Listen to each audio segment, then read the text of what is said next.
Hey, what's up, everybody? I want to welcome you to another episode of the Dreamerspro Daily Recap, where we give you a recap of all of the hot topics that we covered that day. You can catch them in their long format and also catch it fully streaming for free on Apple Podcasts.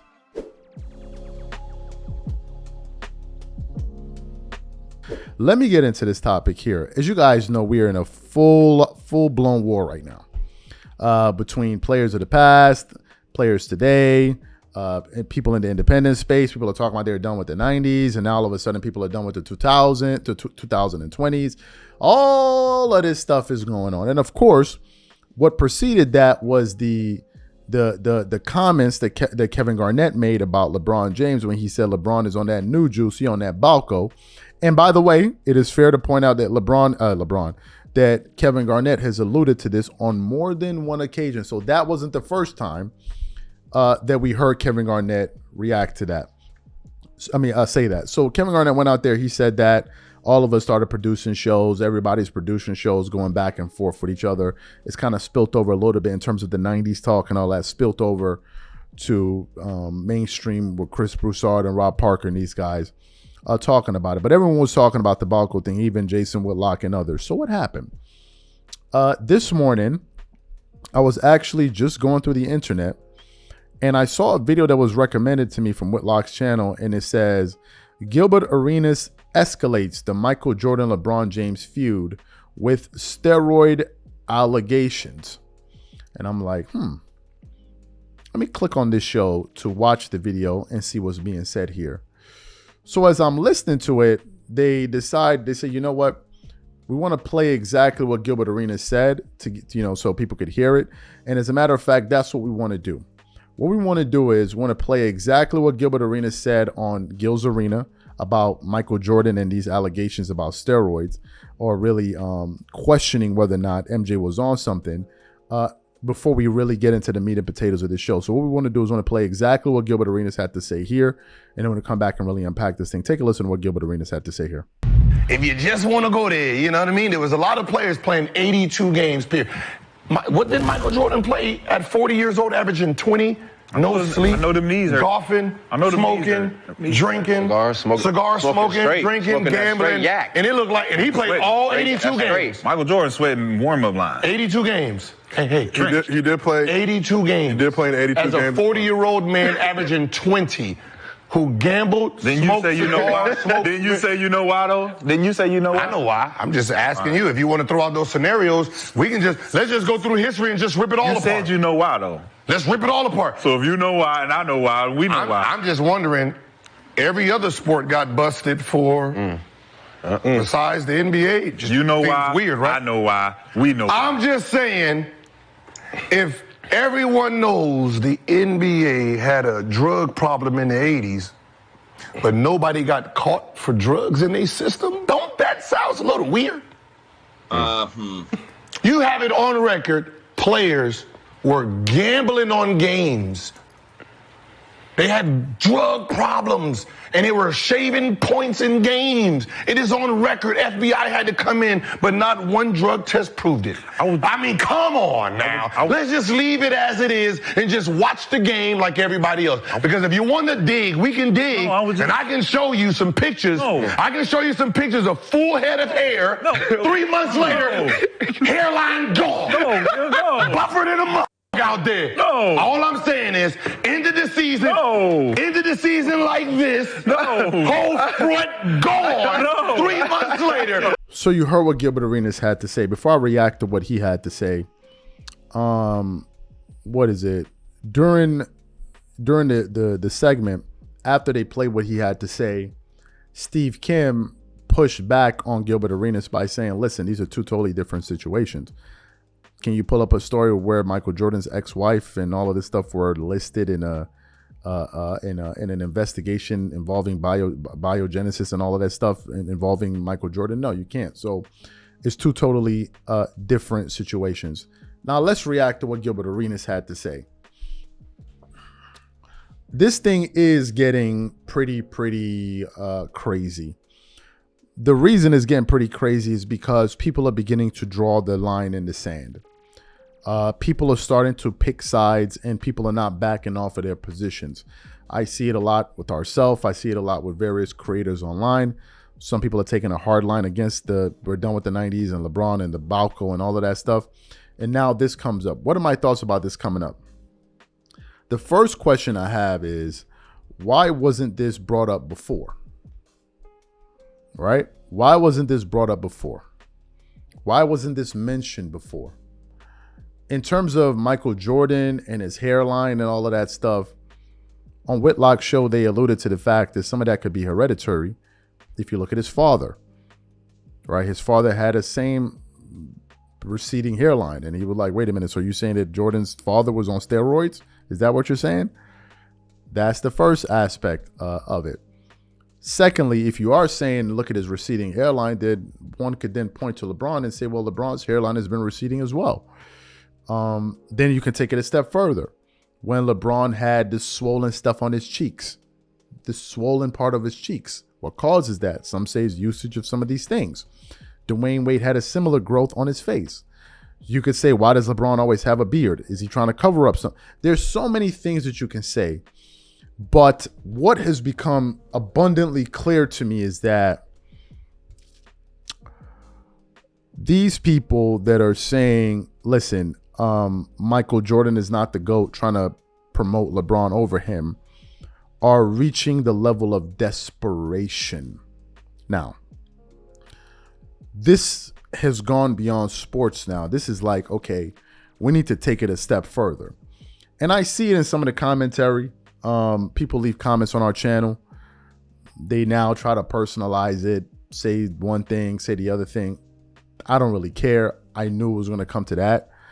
But it shows you how ugly it is. And these guys are developing a strong hatred towards MJ and his fan base. And I'll tell you why I'm saying it in the direction of LeBron fans towards them. Number one, if you look at MJ never really comments on anything. Michael Jordan, you wouldn't know what he thought about any of these issues because he doesn't talk about it. Jordan doesn't go out there and express his views on who he thinks is better than him. He doesn't. He just remains quiet. On the other hand, LeBron, he's vocal about it. His fans, they're vocal about it. His supporters in big media and media in general, they're very vocal about it. And what's happening is that you have Jordan fans and all of these guys pushing back. Like, enough with the madness already. That's essentially what's happening. When Nick Wright and these guys went out there, when LeBron said that may be the greatest, then people started pushing back. Before then, it was a foregone conclusion that MJ was clearly the GOAT. So once these guys started to chatter, people started pushing back on them. Now, whether or not there's any truth to this, I don't know. But let's play the game. Let's play the game and say, hey, you know what? There is truth to it. Jordan was taking something. And let's also play the game that LeBron did. So they're like, okay, you think our guy's taking something? We say your guy's taking something. Let's assume, for example, that they did. Even under that assumption, Jordan still did better. So what do you say now? This is the problem. I've said it before, and I'm going to say it once more. These guys in Logic, they're not good friends. They're not good friends. They make arguments, but they don't think of the counter argument. Every argument I make, I always think of the counter argument. Every point that I'm making in my head, I'm always factoring, okay, if I say this, this person can say that. So let me say this to address it. They don't do that. They go as far as they make their point and they think they've won before the person then has a rebuttal. If you're saying MJ is on something, let's assume the two of them are. How do you still explain Jordan being clearly the better player, clearly the more accomplished player? Number one. Number two, if you're going to question whether or not Jordan was, playing 82 games and all of that stuff, if both of these gentlemen were taking the same thing, why isn't LeBron playing 82 games? Even there, you're admitting that Jordan is just superior across the board, with or without it. Somehow, some way, he's able to perform at just a higher level. That's what you're inadvertently admitting. But these guys are not aware of it. It's getting to that point. It is getting to that point here. Gilbert saying that, I don't know. He's just asking a question. So are we. No one ever said LeBron is on the Balco and all of that. We're reacting to what KG said. Our only question is, Why didn't big media touch on it? Now, Gilbert and his guys can go out there and ask the same question. Why didn't big media go out there and touch it? But to me, Gilbert is a LeBron guy. It's clear he's a LeBron guy because he defends everything that LeBron does. And also, and Gilbert probably see the show, I'll probably send it to him, whatever. Gilbert always talks about, why y'all always got to diminish the players in the past? Why you always got to diminish the players today? But that's all Gilbert does. All Gilbert has been doing is diminishing players in the past. That's all he's been doing. He says, why we got to diminish LeBron? Why can't we just give him his props? But that's all you do. As a matter of fact, the only way for you to hold up LeBron is to diss Jordan. That's all Gilbert Arenas does is take shots at Jordan and Jordan's era.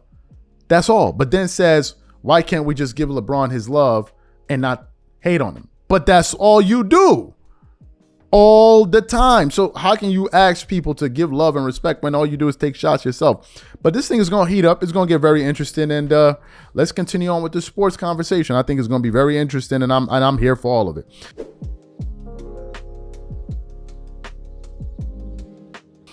As you guys know, Charles Barkley is probably the most outspoken personality in sports media. Sometimes he gets it right, sometimes he gets it wrong. But nevertheless, a lot of people tend to gravitate towards his views because I think many people believe that, number one, he is 100% authentic. Whether you agree with him or not, that's a different case. And Charles Barkley has been one of those people that has been very vocal. He's not the only one, because I've heard Michael Wilbon from ESPN say the same thing. But he's been one of the people that's been very vocal on the coverage that teams like the Lakers and the Warriors have been receiving over the years. Now, what am I referring to? Charles Barkley recently was on NBA on TNT, and they were talking about potential matchups in the Western Conference. And they were then talking about, because I think the Lakers had gotten a win and the Golden State Warriors had gotten a good win. And he just basically went off and started reacting to some of the things that people were saying in the media in terms of how they like to always prop up the Lakers and say, the Lakers could do well, the Lakers could do well. And I want to quickly read what Charles had to say, and I'm getting this article from the sportsrush.com. He said, our sister network, the idiots on the other network, keep talking about the Lakers and the Warriors like they got a chance. And he essentially went off to basically say that, listen, these teams don't have a chance. They're not any good. Since when did we spend this much time talking about a 10th and 9th and 10th seed in their conference? They're not any good. If the play-in tournament didn't exist, these teams wouldn't even be playoff teams. And we shouldn't be spending time talking about them, number one. And number two, viewers shouldn't put much stock in people that promote these teams and say they can do good, they can do good, they can do good, when their record shows that they obviously don't. So what happened? Kendrick Perkins was recently invited to the Pat McAfee show.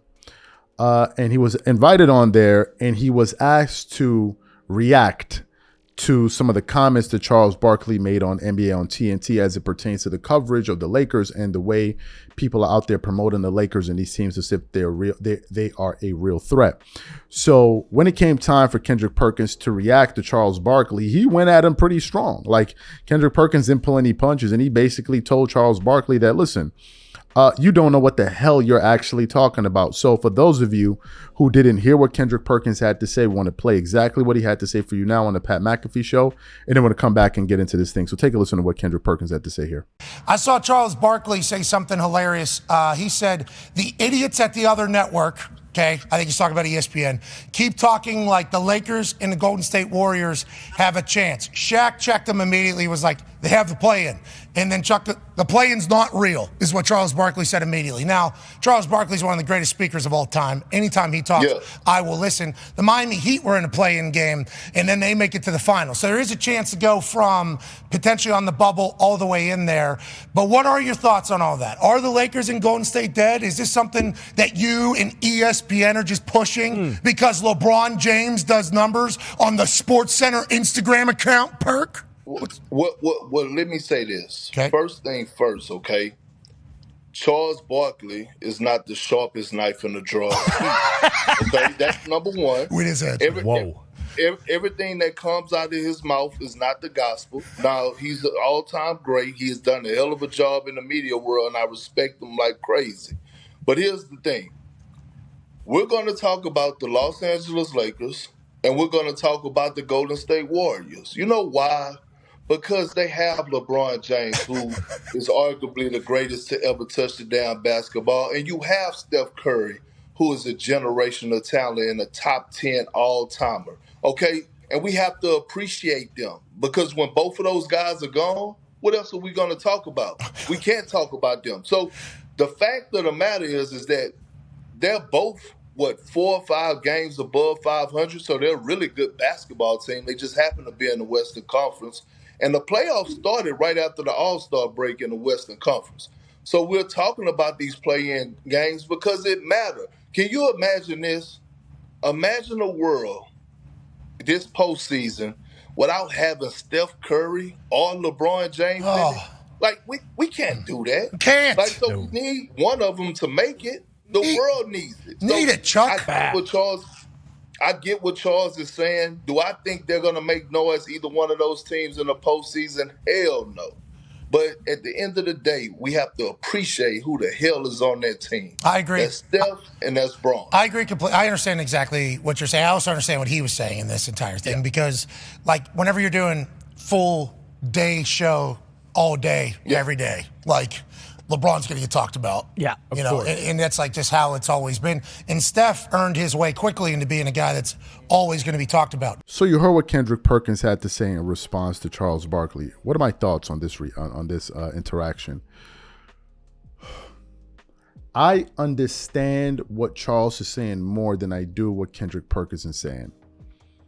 Kendrick Perkins is essentially saying, listen, they're the Lakers. They're the Golden State Warriors. They have marquee names like LeBron James and Stephen Curry. These are Pantheon greats. So obviously networks like ourselves are going to spend time talking about them, and they do. From the standpoint of Charles Barkley, I get what he's saying. And it's one of the reasons why we don't really produce a lot of Lakers content. We do react to LeBron with some of the stuff and things people are saying. So we talk about LeBron, but the Lakers is the team we don't talk about them as much, at least not in the way that big media does. Big media, for whatever reason, has made it their business to basically spend every waking day to talk about, okay, how can the Lakers, maneuver to get the right pieces to be able to go out there and win a championship? How can we get LeBron his 5th championship? And it seems to be the case every day. That's number one. Number two, the coverage of the Lakers from a day-to-day basis to me is nauseating. What do I mean? One day when the Lakers play great, they're the best thing since sliced bread that can beat any team in the Western Conference. The next day when they don't play great, it's all about, okay, what's the problem with this team? What's this and this? What's wrong with it? What's up with the coaching?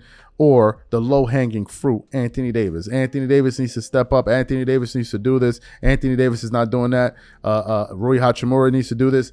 D'Angelo Russell has to do it. And after a while, it kind of gets tiring of listening to, because it's either you're really, really hot on the Lakers or you're really, really cold on them. And it seems to happen on a day-to-day basis. No one, it seems, in the media has been able to come to the conclusion of whether or not the Lakers are a good team or a bad team. I'll give you guys another example. The Lakers can go out there and beat the Clippers or beat, I don't know, the Denver Nuggets, which they haven't beaten, or maybe the Minnesota Timberwolves.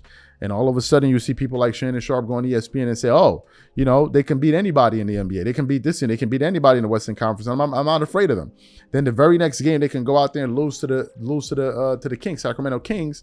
And all of a sudden, man, we don't stand a chance against them. They got our number and this and this. And I'm like, bro, which one is it? Which one is it? So I don't really cover the team because, I see various content creators that cover them. It's 3 things.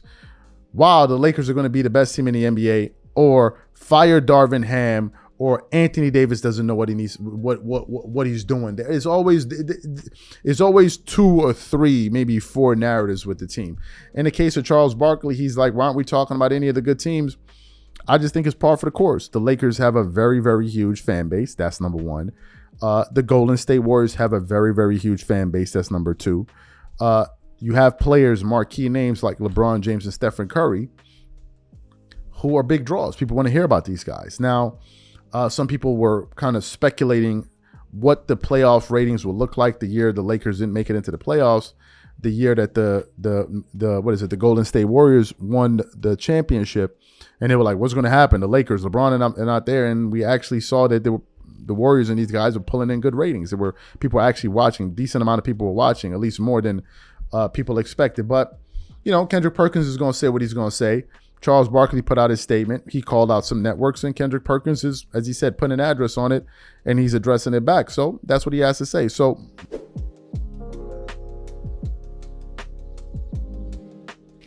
I was doing some research, and I saw Ja Morant's name trending in various places, and I'm like, Ja Morant's not playing. What happened? What's the new thing that happened?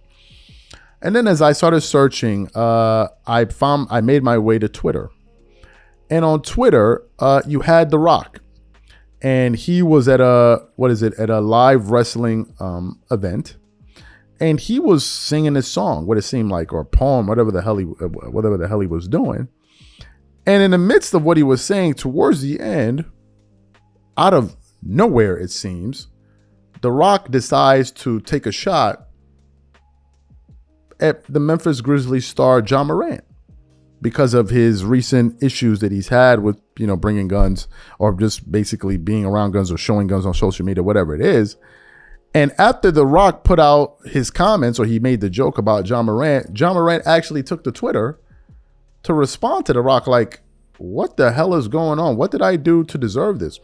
So what we want to do is want to quickly play what The Rock had to say about Ja Morant. It's only about a 40-second clip. And then we're going to come back and continue on the show. Take a listen to what The Rock had to say about Ja Morant. But you're not alone going to WrestleMania. You got a tag team partner. That living embodiment of cringe, Seth Rollins. Got a little song for him, too. Cackling and dancing is all that you do. No wonder that your wife's more popular than you.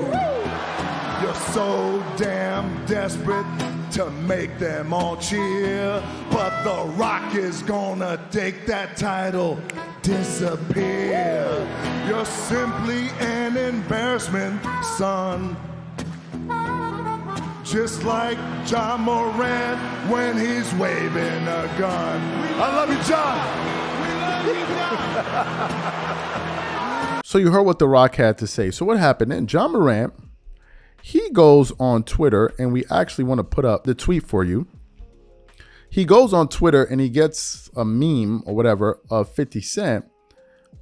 And he essentially says, what the F is he talking about me for?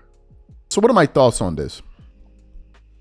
It's funny. Yesterday, I was watching the Clippers play against the New Orleans Pelicans, the team that they lost to. And in that game, Zion Williamson was there. And as I was watching Zion Williamson, I began to think about him in terms of all of the hype that was surrounding Zion Williamson 2 years ago. At one point, Zion Williamson was being marketed to be the new face of the NBA. He was everywhere. But after some missteps and things that he did and situations that he found himself in, messy situations, and of course, his health not being 100% certain, you rarely hear anybody talk about Zion Williamson. So at the time Zion Williamson was being hyped, but he was injured, Ja Morant came out of nowhere, and he took the sports world by storm. And at the time, his star was rising so fast that a lot of people were beginning to say, man, Ja Morant can end up being the face of the NBA. Then what happens? One thing after the other start to occur with Ja Morant, to the point where now no one is really talking about him being the face of the NBA. He's just one of the bright stars. And one of the people that they're trying to push these days is either Anthony Edwards or Victor Wembanyama. Now, why are they trying to push those two guys? Anthony Edwards is a young, sensational, flashy wing player, and he's also American. The NBA wants to push a player like that. Of course, you have Victor, who some can say will be the face of the NBA. He's an international star, so he has international appeal. But no one is really talking about Zion anymore. No one is really talking about Ja. And now Ja finds himself in a position where you have a megastar like The Rock essentially taking a shot at him, and Ja's sitting back saying to himself, well, what the hell did I do to deserve that? And it kind of shows you a fall from grace, not in terms of his basketball play, because obviously Ja Morant is a sensational NBA player when he's on the court, but in terms of his reputation and his image, it has taken a hit. Both him and Zion. And it made me wonder, like, damn, that's how fast things can change. At one point, you can be on top of the world. You can be going on to be the biggest thing in your sport. And at another point, you have things like this happening about you. The fact of the matter is, in the situation of Ja, he was a repeat offender, and it seemed self-inflicted to the point where it seemed like it stuck. Now, he didn't lose his Nike deal. He still has his Nike deal. Nike still stuck with him. And I'm sure Sebastian Telfair would be asking himself the question like, yo, why didn't Adidas stick with me? Because I saw him recently talking on All the Smoke podcast with Matt Barnes and Steven Jackson about that. But Ja Morant, I think, is a victim of what happens, man. People, you know, at one point you could be the it kid, and in the next moment, people move on. And essentially, that's what's happening. The NBA now is trying to push Anthony Edwards, push Victor, and these other guys. And that's how it really works. And I think Ja's probably sitting back asking himself, like, damn, that's how fast it happened? Yeah. It happens that fast. So when you're in the spotlight, when you're that guy, you want to ensure that you do things to not, as they say, F up the bag. And in this particular case in sports, your reputation, your brand is everything. If you want to, you know, reach a certain level in terms of pristine, you know, having a prestigious reputation and image and all of that stuff, it plays a role. But now you find yourself in a situation where you're becoming the butt of a joke, a punchline by The Rock. It's like, wow, that's pretty incredible. Now, do I think Ja Morant is going to come back and ball out when he's healthy? Absolutely. Is he a difference maker? First team? Absolutely. Could he be a league MVP candidate? Absolutely. But as of now, this is the situation that he finds himself in, and a lot of it is by his own doing. In this particular case, there's no one else to blame but Ja.